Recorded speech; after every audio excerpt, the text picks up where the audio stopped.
V, also known as SnappyDragon, is a costumer and YouTuber who uses the history of fashion and clothing to explore the social issues of our past and present world. And we're going to actually start with a You little. might have heard of HBO's series The Gilded Age. It's 1882 in New York City, and a young woman is thrown into a world full of beautiful dresses and balls and tea parties, all set against the backdrop of Manhattan's Upper East Side.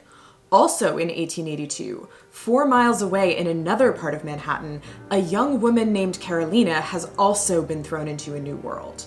But her dress is cotton, not silk. She has no luxurious flowers for her hat. Her days are spent in factory work, not tea parties and balls.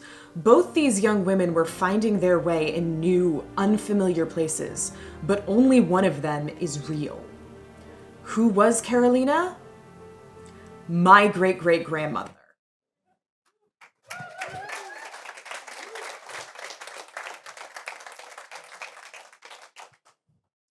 According to most history classes, my great-great-grandma Carolina was not important.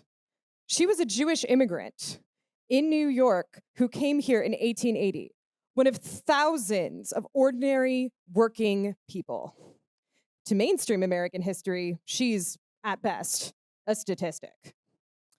And for costume dramas like The Gilded Age, she's not glamorous enough. Historical media transports us into a character's world, their mind, their shoes. We hardly get to see authentic Jewish characters in English language historical media. Chances are your ancestors were ordinary working people too. How many of these real people stories get passed over? Now, you might be wondering why I'm dressed like this. I'm a fashion historian. On my YouTube channel, I use fashion to hold the past up like a mirror to the social issues of the present day. So, why am I in this dress now? This could have been my great-great-grandmother's dress. I stand here in her shoes, or as close as I can get.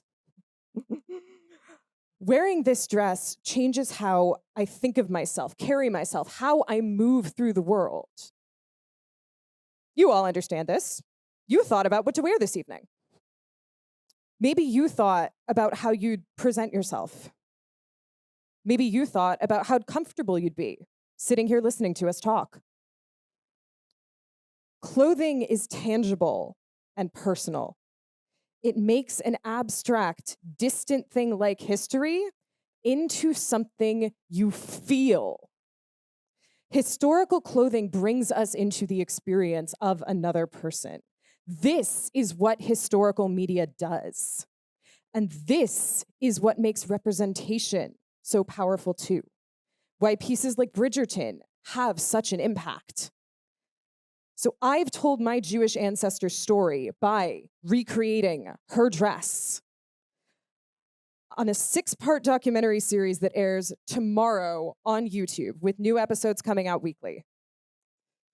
I've done genealogy, looked at old census records. I've read dressmaking books from 1880, looked at antique fabric swatches. I have sewn every stitch of this dress myself. And I have spent the last week in the Lower East Side exploring the streets where she lived in this dress. I've walked in her shoes through history because of this dress. According to mainstream history, Carolina was not important. But thanks to the Maimonides Fund, I've been able to turn her role in Jewish history and my love of fashion into a documentary series that will be published starting tomorrow. Maybe you know someone who needs to see history this way. Another girl who loves costume dramas but never gets to see herself in them. Or maybe your community should see this series. I'm honored that Hey Alma and the Jewish Women's Archive are interviewing me about this series. That the Tenement Museum let us film in one of their exhibits. That the Lower East Side Jewish Conservancy gave us a tour of the neighborhood that was my ancestors' world. Maybe you'd like to publish an article or an interview or host a screening. Maybe you just want a closer look at the dress. Come talk to me about how we can work together to get this story out into the world. Thank you.